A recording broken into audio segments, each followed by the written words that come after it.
I am the Tofu Golem. Please enjoy the video. You start by collecting facts: the device serial or IMEI, proof of purchase, and the previous owner's contact info. Once done, contact the owner and ask them to remove the device from iCloud using iCloud, Com, or the Find My app. This is the fastest legal path. If you cannot reach them, make sure your proof of purchase is clear, dated, and shows the same serial or IMEI. You'll need that for official Apple support steps that follow. Next, you contact Apple support or visit an Apple store. This is the authorized route to remove activation lock when you are the legitimate owner. Explain the situation, present photo ID, and show the matching proof of purchase that includes the serial or IMEI.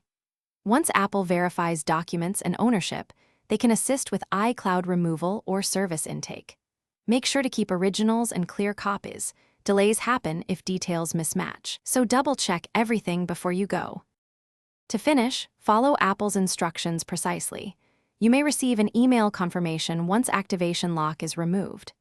If the request is denied, calmly ask what specific documentation is missing and resubmit corrected proofs. Receipts, box labels, or payment records usually resolve issues. If problems persist, escalate politely to a supervisor or request a written explanation so you can address the exact deficiency.